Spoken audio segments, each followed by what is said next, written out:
Welcome to K-Ratio's Q&A, our interactive solution to questions posed directly from you, the viewer. I'm Kyle Littner, and I'm here today to give an immediate fix for the number one most requested question we received. Now, that question once again came from carriers, but it came in the form of, what can I do to keep my truck moving and do so at decent rates?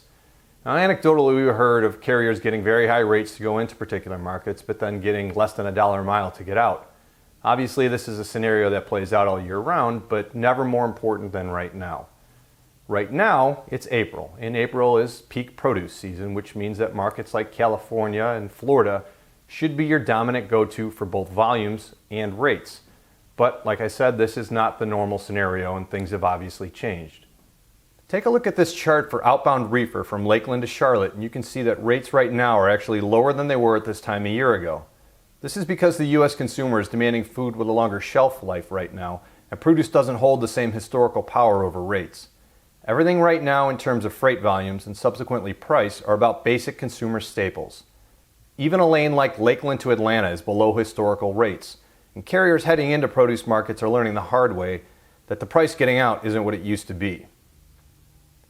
An unintended consequence of shelter-in-place orders and border closures is that temporary work visas for harvest produce workers are not being issued. Now, this leads to lower production, but that ultimately isn't even the worst part. Despite all of the volume surge and the craziness in freight going on around us nationally, volumes for produce just aren't keeping pace. This can easily be seen in a chart comparing U.S. national volume against outbound volume for Fresno, California, a major produce market. A Fresno volume, in orange, ascended less sharply and is now declining faster than those in blue of national volumes. It is this volume trend that has disrupted seasonal price trends and dislocated capacity patterns. What can you do to protect against this? Well, now more so than ever, the destination, or where your truck ends up, is going to be the most important part of this entire transaction.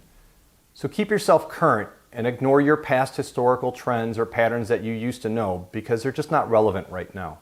And the best way to keep yourself current is to use data sets like FreightWave's Sonar platform, which contains market information for each specific area in the country. Now, this information is valuable for brokerages too. You're going to want to have an idea of market conditions as you price and quote accordingly.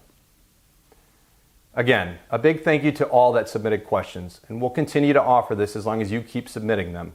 So leave your questions in the comments below. You can email them to info@k-ratio.com or message me personally. For more information on how we can better serve your specific business needs, check us out at k-ratio.com. Again, thank you, and thanks for watching.